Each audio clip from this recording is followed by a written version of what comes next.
Hello my dear student, welcome to my study channel Akshay classes. जितने भी विद्यार्थी 2025 में इंग्लिश का परीक्षा देने वाले हैं उनके लिए यह वीडियो बिल्कुल खास होने वाली है, क्योंकि प्यारे बच्चों, इंग्लिश का यदि आप परीक्षा देने जा रहे हैं और इस पूरी वीडियो को देख लेते हैं तो 100% जो है यहीं से आपके क्वेश्चन मैच हो जाएंगे प्यारे बच्चों।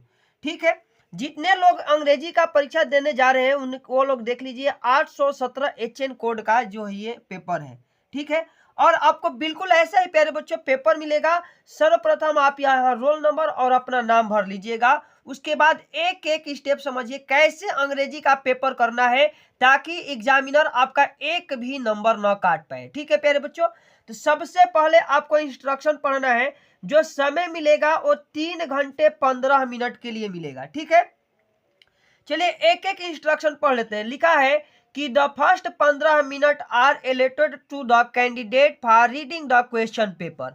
जो 15 मिनट शुरुआती का 15 मिनट है प्यारे बच्चों, आपको प्रश्न पत्र पढ़ने के लिए मिलेंगे। ठीक है, लिखा है कि कैंडिडेट यानी परीक्षार्थी को प्रश्न पत्र पढ़ने के लिए मिलेंगे।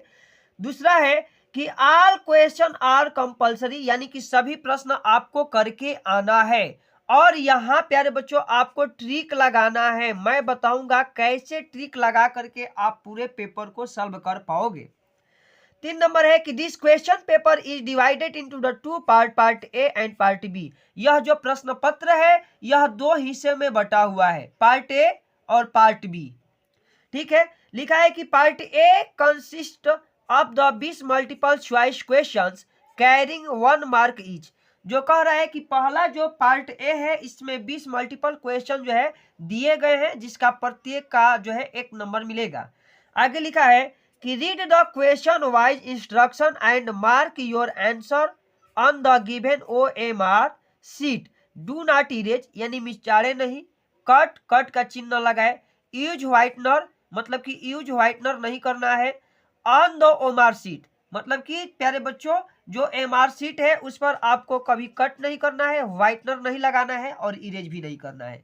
6 नंबर है कि part B consist of the descriptive type question. जो पार्ट बी है वह आपका वर्णनात्मक प्रश्न है और उसका उत्तर प्यारे बच्चों देखिए कॉपी पर आपको लिख करके देना है। कॉपी कैसे लिखना है ये भी आप इस वीडियो में सीखेंगे। ठीक है, 7 नंबर है कि marks are indicated against each the question. जो मार्क है नंबर है प्रत्येक क्वेश्चन के ठीक सम्मुख जो है प्रदर्शित कर दिए गए हैं। अब चलिए प्यारे बच्चों पार्ट ए हम लोग पढ़ते हैं और एक एक बात को पढ़िए समझिए ध्यान से, ताकि इंग्लिश में भी प्यारे बच्चों आप लोग 70 में 70 अचीव कर सको। ठीक है, अगर यह वीडियो आप सभी को अच्छी लगेगी तो वीडियो को प्यारा सा लाइक कर दीजिएगा। चलिए एक एक बात पढ़ते हैं। कह रहा है क्वेश्चन संख्या 1 से 3 कि read the following passage carefully and choose the correct option to answer the question that follow. यानी कि 1 से 3 के लिए जो पैसेज दिया गया है आपको ध्यान से पढ़ना है और सही विकल्प का चयन करना है। ठीक है प्यारे बच्चों, चलिए अब हम लोग आगे बढ़ते हैं। तो आगे लिखा है कि this is a great lesson for all of us to learn. यानी कि यह हम सभी के लिए सीखने का एक बड़ा सबक है। That in all matters the 2 extremes are alike. यानी कि सभी मामलों में 2 चरम सीमाएं एक जैसी हैं। लिखा है कि द एक्सट्रीम पॉजिटिव मतलब कि ज्यादातर सकारात्मक एंड एक्सट्रीम निगेटिव ज्यादा नकारात्मक आर ऑलवेज सिमिलर हमेशा एक समान ही होता है, यानी एक जैसा होता है। लिखा है कि when the vibration of a light are too slow we do not see them. यदि कह रहा है कि यदि प्रकाश का लाइट बिल्कुल मध्यम हो तो हम देख नहीं सकते, हम लोग नहीं देख सकते। लिखा है nor do we see them when they are too rapid, या फिर बहुत ज्यादा भी हो तभी हम लोग नहीं देख पाते हैं। लिखा है कि शो विथ साउंड, ऐसा प्रकाश के साथ भी होता है। व्हेन वेरी लो, जब बहुत धीमे हो, लो इन पिच बहुत धीमे स्वर में हो, we do not hear it, तब भी हम जो है सुन नहीं पाते हैं। जो ध्वनि है साउंड है यदि ज्यादा उसका पिच जो है लो हो तो हम लोग नहीं सुन पाते हैं। लिखा है कि व्हेन वेरी हाई, लेकिन जब बहुत ज्यादा हो, we do not hear it either, तब भी हम इसे नहीं सुन पाते हैं। इंग्लिश में एक एक मैटर समझना जरूरी है। लिखा है कि of like nature is the difference between resistance and the non resistance. लिखा है, ठीक है, कि प्रतिरोध और अप्रतिरोध के बीच प्रकृति का ही अंतर है। लिखा है कि one man does not resist because he is weak, lazy and can not. कह रहा है कि एक आदमी इसलिए विरोध नहीं कर सकता क्योंकि कमजोर, आलसी है और नहीं कर सकता। ठीक है, आगे लिखा है the other man knows that he can strike the irresistible blow if he like, yet he not yet only does not strike but he bless with enemies. आगे कह रहा है कि दूसरा आदमी जानता है कि वह चाहे एक अनूठा प्रहार कर सकता है अथवा नहीं कर सकता है, या फिर शत्रुओं से आशीर्वाद मिले या न मिले। ठीक है, ऐसे कर सकते हैं। आगे लिखा है कि the weak who slow non resistance is oppressed while the stronger one commits in scene if he offer resistance. यानी कि जो कमजोर व्यक्ति प्रतिरोध नहीं करता उस पर अत्याचार किया जाता है, जबकि ताकतवर व्यक्ति जो है जो प्रतिरोध करता है उस पर अत्याचार नहीं किया जा सकता है। तो ऐसे आपको बताना है, समझना है। आगे लिखा है we are unable to hear a sound if. अब गद्यांश के आधार पर इसका उत्तर देना है। कह रहा है प्यारे बच्चों कि हम लोग ध्वनियों को कब सुन सकते हैं। ठीक है, ये आपको बताना है। चलिए बिल्कुल समझना है। कह रहा है कि हम ध्वनियों को नहीं सुन पाते हैं कब, इट इज टू लो जब यह बहुत मध्यम होता है, इट इज टू हाई जब यह बहुत जोर से बजता है, इट इज टू नॉइजी या जब यह शोरगुल होता है, और ऑप्शन चौथा है कि बोथ ए एंड बी। तो प्यारे बच्चों बोथ ए एंड बी जो है होगा तब जो है हम ध्वनि को नहीं सुन पाएंगे, जब बिल्कुल यह स्लो हो या बिल्कुल बहुत ज्यादा हो, हार्ड हो तब। आगे का क्वेश्चन संख्या 2 है कि the two extremes are alike means. मतलब यह है कि दो छोर एक जैसे हैं का अर्थ है। इसका क्या अर्थ है आपको बताना है। A extreme positive is better than extreme negative. मतलब कि अत्यधिक सकारात्मक अत्यधिक नकारात्मक से बेहतर है। ऑप्शन बी है excess of anything is not good. यानी कि किसी भी चीज की अधिकता अच्छी नहीं होती है। ऑप्शन सी है कि we get almost the same result in the both situation. हम लोग दोनों परिस्थितियों में एक जैसा ही रिजल्ट प्राप्त कर पाते हैं। चौथा है कि ऑल ऑफ एबोव यानी कि इनमें से सभी। तो प्यारे बच्चों इसका जो राइट आंसर होगा कि we get almost the same result in the both situation. यानी कि ऑप्शन जो सी है बिल्कुल यहां से सही हो जाएगा। अब 3 नंबर क्वेश्चन हम पढ़ते हैं। 3 नंबर है कि which word in the passage is opposite of slow. Slow यानी कि धीमे का विपरार्थक शब्द क्या है, रेजिस्ट, रैपिड, लेजी या स्ट्राइक। तो इसका राइट आंसर हो जाएगा प्यारे बच्चों, देखिए इसका राइट आंसर हो जाएगा रैपिड। ठीक है, स्लो का तेज हम लोग कह सकते हैं, रैपिड कह सकते हैं, अपोजिट आपको ये पता होना चाहिए। अब 4 से 8 तक लिखा है question 4 to 8 choose the correct option to the answer the following. जो है अच्छा करेक्ट ऑप्शन आपको चुनना है और आंसर जो है भरना है। नीचे लिखा है कि I there with my parents, will go, went go, had gone, all A B C are correct. मतलब कह रहा है कि विल गो भी भर सकते हैं, वेंट भी भर सकते हैं, हैड गन भी भर सकते हैं, ऑल ऑफ एबव इनमें से हम लोग सभी भर सकते हैं। तो इसका राइट आंसर प्यारे बच्चों हो सकता है कि ऑल ऑफ एबव भर सकते हैं। जो सेंटेंस है इसमें ऑल ऑफ एबव जो है भरा जा सकता है। विल गो भी भरा जा सकता है, वेंट भी भरा जा सकता है, हैड गन भी भरा जा सकता है। ठीक है, वह अपने माता पिता के साथ जाएगा, माता पिता के साथ गया या माता पिता के साथ चला गया था। तो इसके हिसाब से ऑप्शन जो है सभी सही हो जाएंगे। अब 5 नंबर क्वेश्चन है कि if you want to know about new thing you are. यानी कि मतलब है इसका कि प्यारे बच्चों अब यदि आप नई चीजों के बारे में जानना चाहते हैं तो आप है कैशियस, कॉन्शियस, केयरलेस या करियस। तो इसका राइट आंसर प्यारे बच्चों हो जाएगा करियस। ऑप्शन जो डी है बिल्कुल सही हो जाएगा। जानने वाले को हम लोग जिज्ञासु कहते हैं, ऑप्शन डी बिल्कुल सही हो जाएगा। 6 नंबर है कि rearrange the following word cluster to make a meaningful sentence.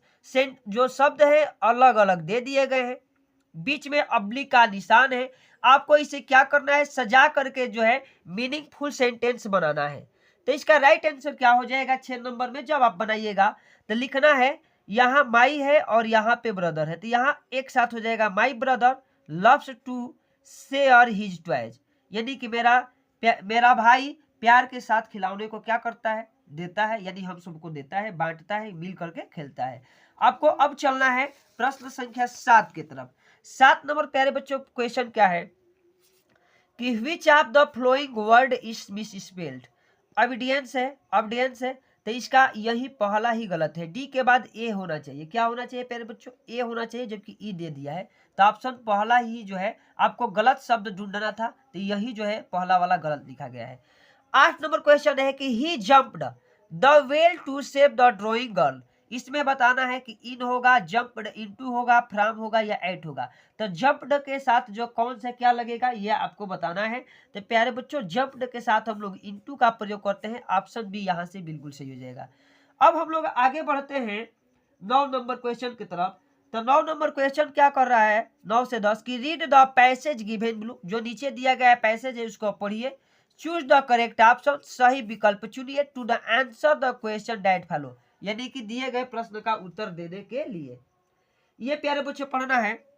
लिख रहा है कि आई फिनिश्ड माई पोयम, मैंने अपनी कविता खत्म की, एंड इट वाज ब्यूटीफुल, और यह सुंदर था। ठीक है, लिखा है कि it was about a mother duck, यानी कि एक माता बत्तख के बारे में था, एंड ए फादर स्वान, यानी कि पिता हंस के बारे में था, विथ 3 बेबीज डकलिंग, यानी कि उसके 3 बच्चों के साथ, हु वेयर बीटेन, जो अपने पिता ने काट मार डाला था। ठीक है, आगे लिखा गया है बीटेन टू डेथ, काट करके मार डाला था, बाय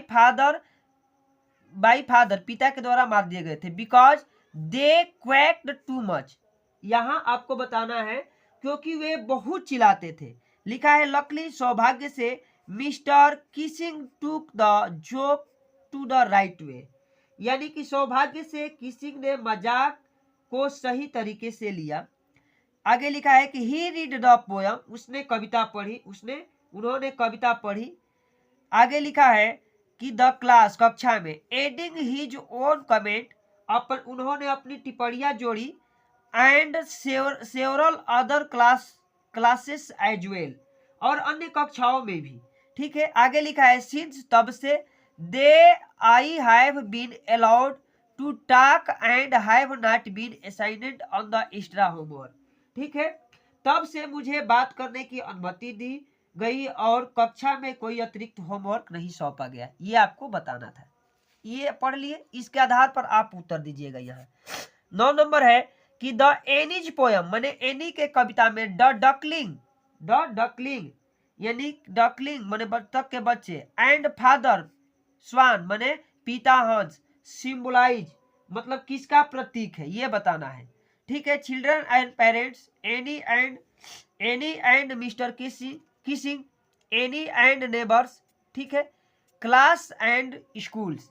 तो प्यारे बच्चों ये आपको बताना है, तो इसका राइट आंसर क्या हो जाएगा चिल्ड्रन एंड पेरेंट्स, ऑप्शन जो ए है बिल्कुल सही हो जाएगा।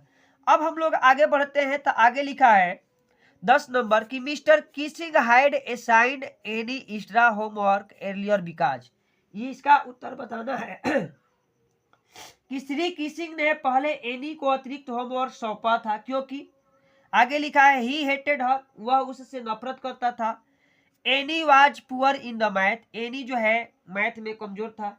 आगे लिखा है कि any had misbehaved with him, any ने उसके साथ गलत व्यवहार किया था।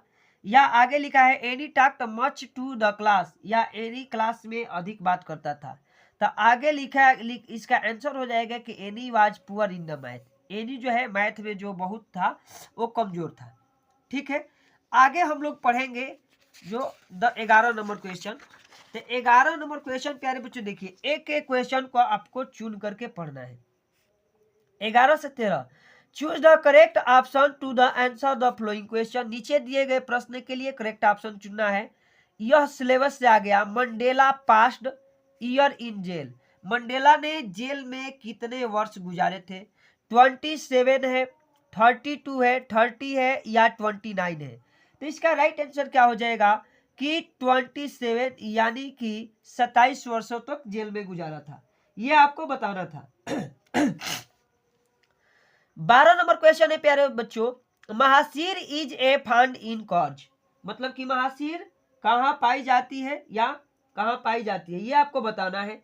आगे लिखा है ए लार्ज फ्रेशर फिश, यानी कि मीठे पानी की एक मछली है, ठीक है। आगे लिखा है ए स्मॉल फ्रेशर क्रिएचर, मतलब मीठे पानी का एक छोटा सा जीव है। ए स्मॉल ब्रैकिश वाटर फिश, यानी कि एक छोटे खारे पानी की मछली है।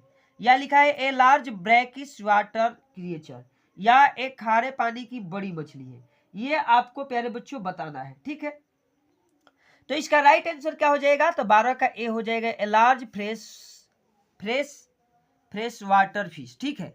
अब 13 नंबर क्वेश्चन पढ़िए कि the bus conductor was a man, ये बताना है रूड मैन था, जॉली मैन था, सेल्फिश था या स्ट्रेंज था।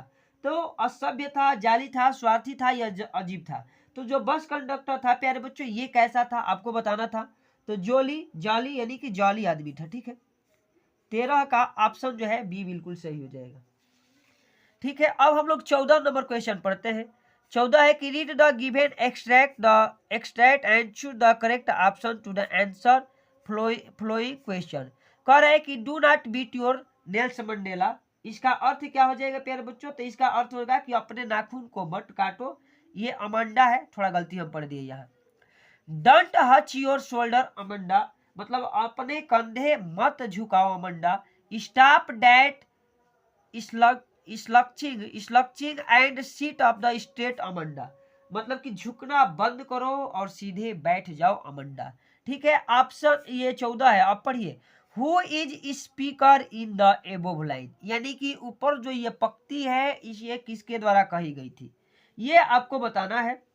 अमांडा, हर पेरेंट्स, हर फ्रेंड्स, हर नेबर्स, तो इसका हर पेरेंट्स हो जाएगा, ऑप्शन बी बिल्कुल यहां से सही हो जाएगा। एक एक क्वेश्चन को पढ़ना एकदम बढ़िया से जरूरी है इंग्लिश समझने के लिए। The speaker is speaking like this because, जो वक्ता है प्यारे बच्चों ये बता रहा है कि जो वक्ता है आपको बताना है कि ऐसा वक्ता बोल रहा है क्योंकि, वक्ता ऐसा बोल रहा है क्योंकि। लिखा है अमांडा इज ऑन अर्नली गर्ल, मतलब कि अमांडा एक अनियंत्रित लड़की है। अमांडा रिमेन्स अनटिडी, अमांडा गंदा रहती है। या instructions can make Amanda behave better, या निर्देशों जो है अमांडा को बेहतर व्यवहार करवा सकते हैं। या he want to scold Amanda, या वह अमांडा को डांटना चाहती है। तो इसका राइट आंसर क्या होगा, तो राइट आंसर हो जाएगा कि जो निर्देश है अमांडा को बेहतर बना सकते हैं, तो ऑप्शन सी यहां से बिल्कुल सही हो जाएगा। अब 16 नंबर क्वेश्चन प्यारे बच्चों पढ़िए, 16 से 20 तक। Choose the correct option, answer the following question, यानी नीचे दिए गए प्रश्नों के लिए सही विकल्प का चयन कीजिए। It was a temptation to keep Tricki on a permanent guest because, ये आपको बताना है कि ट्रिकी को अस्थायी अतिथि के रूप में रखना एक प्रलोभन था, क्यों भाई। आगे आपका आंसर बताना है कि mister Pumphrey did not want Tricki back, मतलब कि जो श्रीमती प्रोम्फ्रे थी ट्रिकी को वापस नहीं चाहती थी। ऑप्शन बी है tricky did not create problem, या ट्रिकी जो है समस्याएं पैदा नहीं की। तीसरा है tricky was not recovering fast, यानी कि ट्रिकी तेज नहीं रो रही थी, तेजी से ठीक नहीं हो रही थी। रिकवरिंग मतलब कि ठीक नहीं हो रही थी, रिकवर नहीं कर रही थी। या mister Pumphrey sent a lot of eatable that doctor enjoyed, या श्रीमती प्रोम्फ्रे बहुत सारी खाने की चीजें भेजी जिनका डॉक्टर ने आनंद लिया। ये आपको बताना है। तो इसका राइट आंसर जो होगा डी हो जाएगा सही, ठीक ना प्यारे बच्चों, इसका आंसर जो है डी सही हो जाएगा।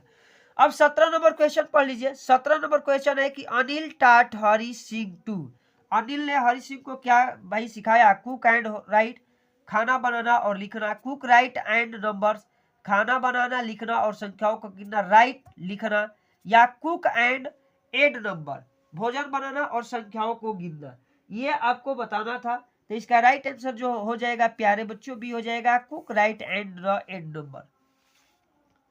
18 नंबर क्वेश्चन पढ़िए। लिखा है the book gifted to Ebright by his mother was, यानी एब्राइट को उनकी माँ द्वारा उपहार में दी गई पुस्तक थी। ये आपको बताना है। The travel of monarch butterflies, मतलब मोनार्क की तितलियों की यात्रा। लिखा है the history of monarch butterflies, मतलब कि मोनार्च की तितलियों का इतिहास, या द ट्रेवल ऑफ बटरफ्लाईज, या तितलियों की यात्रा, या आगे लिखा है कि the travel of monarch x, या मोनार्च एक्स की यात्रा। तो इसका राइट आंसर प्यारे बच्चों जो होगा यही हो जाएगा, the travel of monarch x, monarch की यात्रा। ठीक है, मोनार्च एक्स की यात्रा, ऑप्शन डी बिल्कुल सही हो जाएगा। 19 नंबर क्वेश्चन पढ़िए। कह रहा है कि which of the flowing combination describes Matilda. इसका बताना है rich beautiful and fashionable. Matilda जो थी कैसे थी? Rich beautiful and fashionable, fashionable ambition and middle class, ambition middle class and satisfied, rich dissatisfied and ambition. तो इसका राइट आंसर हो जाएगा कि फैशनेबल थी, एम्बिशनफुल थी और मध्य क्लास की थी, मध्यम परिवार की थी। ऑप्शन बी यहाँ से बिल्कुल सही हो जाएगा।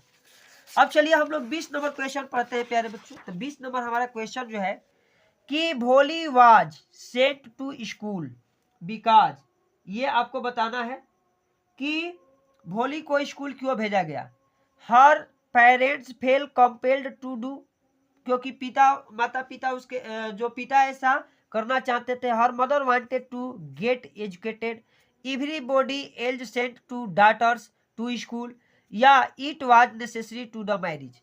ठीक है, ये आपको बताना है। तो इसका राइट आंसर हो जाएगा कि her mother wanted to her to get educated, मतलब उसकी माता चाहती थी कि वह क्या कर ले, शिक्षा पाले। अब पार्ट बी, यहां से प्यारे बच्चों आपका आएगा 50 में 50 वाला ऑप्शन। ठीक है, अब चलिए यह रीडिंग सेशन से है। कह रहा है कि read the following passage and answer the question that follow, यानी कि हमें गद्यांश को पढ़ना है और इसका क्या करना है, तो उत्तर देना है। कह रहा है कि when we enter New York harbour, यानी कि जब हम न्यूयॉर्क बंदरगाह में प्रवेश करते हैं। आगे लिखा है कि द फर्स्ट थिंग, पहली चीज, we see it the Statue Liberty, यानी कि सबसे पहले हम स्टैचू ऑफ लिबर्टी को देखते हैं। What impressed us the most, it it size and magnificence, यानी कि जो चीजें हमें सबसे ज्यादा प्रभावित करती है वह है इसका आकार। ठीक है, इसका आकार और इसकी भव्यता। आगे लिखना है कि have you ever wondered how it came to be there, यानी कि क्या आपने कभी यह सोचा है कि यह वहां कैसे आया। The Statue of Liberty was a gift from the people of France to make the 100 year anniversary of American independence. ठीक है, कह रहा है कि स्टैचू ऑफ लिबर्टी अमेरिका की स्वतंत्रता की 100वीं वर्षगांठ के अवसर पर फ्रांस की ओर से उपहार में ठहराया गया था। आगे लिखेंगे कि in 1869 sculptor Frederic Auguste Bartholdi began to plan his concept to monument। ठीक है, आगे हम लोग कहेंगे कि 1869 में मूर्तिकार फेडरिक अगस्ते बार्थोल्डी ने स्मारक के लिए, किसके लिए प्यारे बच्चों, स्मारक के लिए अपनी अवधारणा योजना बनाना शुरू की। आगे लिखा है कि बार्थोल्डी envisioned liberty as a strong and proud figure, one who personified and not only the majestic Greek goddess of the past but also the working men and women of the present। यानी कि आपको यह बताना है प्यारे बच्चों, इसके आगे का अर्थ समझिए कि बार्डोल्दी ने अपनी लिबर्टी की कल्पना एक मजबूत और गैरवांकित व्यक्ति के रूप में की, जो न केवल अतीत और राशि ग्रीक देवी देवताओं बल्कि वर्तमान के कामकाजी पुरुषों और महिलाओं का जो है प्रतिनिधित्व कर रही थी। लिखा है कि फाइनली इन यानी कि अंत में 1884 द वर्क वाज फिनिश्ड, यानी कि अंत में जो है काम 1884 ईस्वी में खत्म हुआ। And Liberty was packed into the 214 crate and sent the New York city. जो स्टैचू ऑफ लिबर्टी है वह 214 बक्सों में पैक की गई और न्यूयॉर्क सिटी को भेज दी गई। But there was a one problem, लेकिन वहाँ एक समस्या थी। While the friends had raised a lot of fund to build the statue, New York had not secured the fund to build its foundation. यानी कि आगे हम लोग प्यारे बच्चों इसका अर्थ समझेंगे कि लेकिन एक समस्या थी कि जब फ्रांसीसियो ने प्रतिमा बनाने का बहुत सारा धन जुटाया था, आगे लिखा है, ठीक है, न्यूयॉर्क में इसकी नींव बनाने के लिए धन सुरक्षित नहीं किया गया था, ठीक है।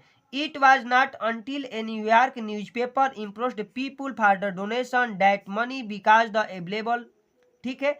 यानी कि इस प्रतिमा को बनाने के लिए जो है धन इकट्ठे नहीं थे। फाइनली ऑन 28 अक्टूबर 1860, यानी कि अंत में 28 अक्टूबर 1886 को American celebrate the unveiling of statute of liberty, यानी कि 28 अक्टूबर 1886 को अमेरिका ने स्टैचू ऑफ लिबर्टी का अनावरण का जश्न मनाया।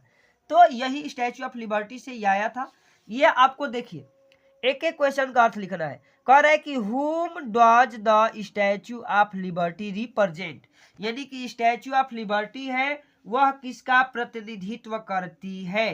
तो ये बताना है कि लिखना है कि the Statue of liberty represent the Roman goddess, यानी कि द स्टैचू ऑफ लिबर्टी है वह ग्रीस के देवी देवताओं का क्या करती है, प्रतिनिधित्व करती है। आगे लिखा है कि what is meant by underlined portion, यानी रेखांकित भाग का अर्थ क्या है। यहाँ से रेखांकित था यहाँ तक, ठीक है। तो इसका अर्थ बता देंगे कि लिबर्टी जो था वह 214 कैरेट के सेंट में 214 कैरेट के मन बक्सों में भरा गया और न्यूयॉर्क को भेजा गया। तो आगे हम लोग इसका लिख देंगे इंग्लिश में कि the mean of underline portion is that the Statue of Liberty was hung and that's why it packed in the pieces on the 214 crates and send to the New York. वैसी में से जोड़ जोड़ करके लिखना है कि अंडरलाइन का यह मतलब है कि स्टैचू ऑफ लिबर्टी जो थी वह 214 जो है कैरेट बक्सों में भरी गई, ठीक है, टुकड़ों के रूप में, एंड न्यूयॉर्क को भेज दी गई थी। अब आपको बताना है कि how did America collect the money in install the statue, यानी कि स्टैचू के लिए स्थापित करने के लिए अमेरिका ने कैसा जो है धन को एकत्रित किया, ये आपको बताना है। तो लिखेंगे कि न्यूयॉर्क न्यूज़पेपर इम्प्रूव्ड पीपुल, यानी कि न्यूयॉर्क का जो न्यूज़पेपर थे, अखबार थे, लोगों को क्या किए, डोनेशन देने के लिए जो है इम्प्रूव्ड मने प्रोत्साहित किए।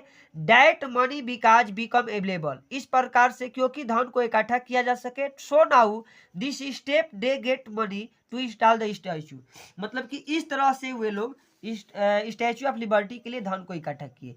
आगे है कि which word in passage mean requested, मतलब रिक्वेस्टेड का कौन सा अर्थ होगा पैसेज में जो दिया गया है। तो हम लोग लिखेंगे प्यारे बच्चों, इसका आंसर लिख दीजिएगा कि रिक्वेस्टेड मीन इम्प्रोल्ड, मतलब कि रिक्वेस्टेड मतलब कि जो गुजारिश करने का अर्थ है वही अर्थ इम्प्रोल्ड का भी होता है। अब आपको आंसर देना है राइटिंग का। यहाँ से थोड़ा वीडियो बड़ी होगी प्यारे बच्चों, लेकिन कोई बात नहीं। Write a letter to your elder brother who lives in Delhi sharing your feeling about the miss him at home, यानी कि अपने बड़े भाई को एक पत्र लिखिए जो दिल्ली में रह रहा है, उसको घर पर मिस करते हुए, यानी कि याद करते हुए। यहाँ से आप लोग लिख दीजिएगा।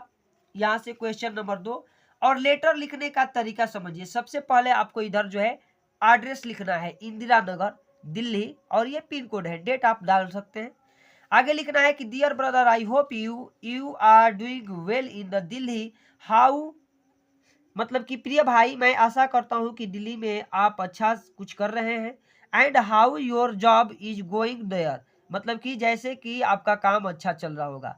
मी एंड मॉम, मैं और मामा, डैड पिताजी, आर ओके हेयर, हम मामा और पापा यहाँ हम ठीक है। I am writing this letter to you, मैं आपको यह पत्र लिख रहा हूँ। Because we are missing you, क्योंकि हम आपको याद कर रहे हैं। Specially I am missing you, मैं स्पेशली मतलब कि स्पेशल में मैं आपको मिस कर रहा हूँ। डैट मोस्ट, बहुत ज़्यादा। I I am very excited to meet you, मैं आपसे मिलने के लिए बहुत ज्यादा उत्साहित हूँ। टेक केयर भैया, अपना ध्यान रखना भैया। सी योर सून, हम लोग जल्द ही मिलेंगे। आगे लिखना है योर लवली ब्रदर, आपका प्यारा भाई। और यहाँ नाम कोई काल्पनिक साथ दीजिएगा, अपना नाम मत दे दीजिएगा प्यारे बच्चों। अब चलिए हम लोग चलते हैं प्यारे बच्चों क्वेश्चन संख्या,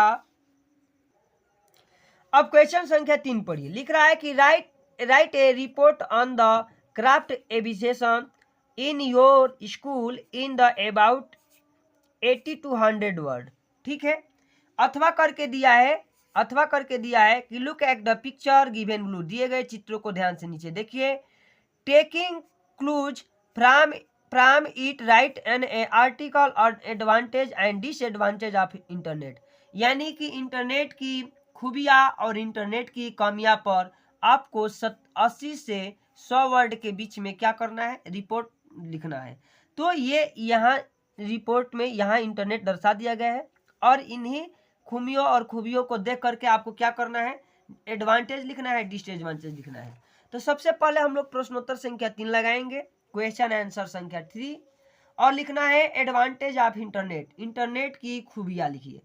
लिख रहा है कि internet is one of the most interesting and evolving creation of the mankind, जो इंटरनेट है मानव मस्तिष्क का सबसे इंटरेस्टिंग और इवोल्यूशन तकनीकी के क्षेत्र में बहुत सा विस्तार किया है, रिवोल्यूशन किया है।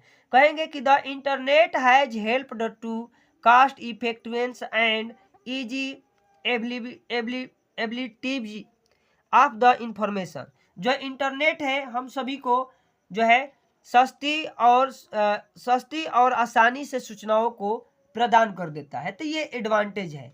अब डिसएडवांटेज में लिखना है, डिसएडवांटेज ऑफ इंटरनेट कि spending too much of the time on the internet affect your eyes, यदि आप इंटरनेट का ज़्यादा प्रयोग करोगे, ज़्यादा मोबाइल पर टाइम बिताओगे तो आपकी आंखें खराब होगी। लेकिन अभी के लिए नहीं प्यारे बच्चों, अभी एग्जाम है, अभी नहीं।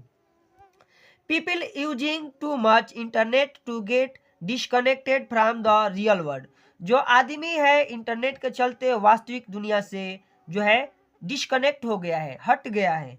आगे लिखना है कि internet is medium of spreading the fake news and the rumours, जो इंटरनेट है जो फेक न्यूज जो है गलत सूचनाओं को फैलाने का एक माध्यम बन गया है। आगे अब हम लोग चलेंगे ग्रामर सेक्शन की तरफ। तो ग्रामर सेक्शन में क्वेश्चन संख्या 4 है कि rewrite the flowing sentence by changing into the indirect speech, यानी कि इनडायरेक्ट स्पीच में करके आपको चेंज करना है और बताना है प्यारे बच्चों। देखिए आंसर कह रहा है कि change the following into the passive voice, passive voice में करना है कि हु टाट यू इंग्लिश, मतलब कि आपको अंग्रेजी कौन पढ़ाता है, इसको चेंज करेंगे तो लिखना है आपको, नहीं पहला चौथा का ये पहला हम लोग छोड़ रहे हैं कि the boy said to the teacher please give me 1 day leave, मतलब कि बच्चा ने मास्टर से कहा कि हमें 1 दिन का छुट्टी दीजिए। इसको चेंज करना है, जब भी आपका एक्सक्लेमेटरी आ जाएगा, ऐसे प्लीज आ जाएगा तो प्लीज आ जाएगा, वहां से रिक्वेस्टेड बनाते हैं कि the boys requested the teacher to grant him a 1 day leave. आगे कह रहा है कि हु टाट यू इंग्लिश, आपको अंग्रेजी कौन पढ़ाता है, इसका पैसिव चेंज करना है। ठीक है, लिखना है कि बाय होम, आप किसके द्वारा, वाज थे, इंग्लिश टाट सिखाए गए, टू यू आपको, आपके। ठीक है, तो इसका बाय होम हो जाएगा, यहां से चेंज कर लीजिएगा। हु का बाय होम होता है। आगे कह रहा है कि पंक्चुएट द फ्लोइंग, नीचे जो ये सेंटेंस है इसको कमा का चिन्ह करना है, लगाना है, पंक्चुएट करना है। लिख रहा है कि he wrote I can not come because I am ill, उसने लिखा कि मैं नहीं आ सकता क्योंकि मैं बीमार हूँ। तो लिखेंगे कि ही रोट, इसके बाद ये इन्वर्टेड कॉमा में कर दीजिएगा I can not come because I am ill. आगे लिखना है कि translate the following into the English, कल सुबह मैं पुस्तकालय जाना चाहता था, इसका अंग्रेजी में क्या लिखेंगे आप लोग, तो लिखेगा कि यस्टरडे मॉर्निंग, कल सुबह, I wanted to go to the library, मैं पुस्तकालय में जाना चाहता था। आगे लिखा है उसी समय मेरा मित्र मुझसे मिलने आया, लिखेंगे कि at this time A friend of mine, मेरा मित्र कम टू मीट मी, उसी समय मेरा मित्र मुझसे मिलने आया। आगे प्यारे बच्चों लिखना है कि हम शाम तक साथ रहे, आगे हो जाएगा कि वी स्टे माने हम लोग ठहरे या रुके, टुगेदर टिल द इवनिंग मतलब शाम तक हम लोग साथ रहे। आगे लिखना है कि मित्र से मिलकर मैं खुश था, मतलब कि I was happy to meet my friend, मैं अपने मित्र से मिलकर के बहुत खुश था। आगे लिखना है कि बट पुस्तकालय न जा पाने के कारण दुखी भी था, बट आल्सो फेल्ट सैड, लेकिन मैंने दुख भी महसूस किया, because of not being able to go to library, क्योंकि मैं पुस्तकालय नहीं जा सका। ठीक है, अब लिटरेचर वाला सेशन से देखिए, सेक्शन से प्रश्न संख्या 5 है कि answer the following question about 30 to 40 word in each. ये बताना है कि mention various to the bread that one essential part of the celebration in, अथवा में करके दिया है प्यारे बच्चों कि who took pity on the young seagull, where did he sleep that night, मतलब कि किसने पीटी को देखा जो कि एक यंग सीगुल थी और उसने कहाँ पे रात को सोया था। तो इसका आंसर हम लोग लिखेंगे कि द मदर सीगुल, यानी कि क्वेश्चन आंसर आपको 5 लिख करके लिखना है कि the mother seagull took pity on the young seagull, यानी कि सीगुल की जो माँ थी उस यंग सीगुल को सबसे पहले देखी थी। The young seagull slept in the brink of the ledge standing on the one leg. आगे लिखेंगे क्लोजिंग वन आइज, अपनी एक आंख को बंद करते हुए, एंड द अदर, और दूसरी आंख को भी। He pretended to fall asleep, attractive sympathy from his parents but his hardly made on the different. तो इस तरह से आप इसका आंसर लिख दीजिएगा। ठीक है, अब हम लोग क्वेश्चन संख्या 6 की तरफ बढ़ते हैं। तो 6 नंबर हमारा क्वेश्चन क्या कह रहा है, आपको लिखना है कि answer any one of the following in the about 16 word, किसी एक का उत्तर हमें 60 शब्दों में देना है। कह रहे कि what lesson did Kisa Gautami learn in the end. ठीक है, ये आपको बताना है, यानी कि किसा गौतमी को अंत में क्या सिखाया गया ये आपको बताना है। तो प्यारे बच्चों लिखिएगा कि Kisa Gautami learnt in the end, Kisa Gautami ने अंत में सीखा that death and birth are two coins of the life, कि जीवन, जन्म लेना और मरना जीवन के दो सिक्के, एक ही सिक्के, जीवन के दो सिक्के जैसे पहलू है। And it is common to all, और यह सामान्यतः सभी में कॉमन है। Finally Kisa Gautami learn that death is for everyone, अंततः किसा गौतमी ने सीखा कि मृत्यु सबके लिए है। No one can deny this fact, कोई भी इस तथ्य से नहीं हट सकता। People mourn and weep over the death, ठीक है, बट ओनली ही wise accept to truth and do not grieve. तो इस तरह से आपको लिख देना है। अब चलिए क्वेश्चन संख्या 7 है कि mention a few differences between A tiger in the zoo and tiger in the jungle. एक चिड़ियाघर के बाग में और एक जंगल के बाग में डिफरेंस लिखना है। कितने वर्डों में? 40 वर्डों में।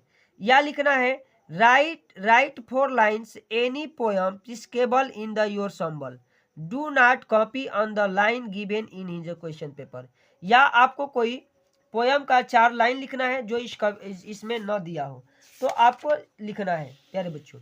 आप यहाँ से लिखिएगा पोयम कि the way a crow shook down on me the dust of snow from a hemlock tree.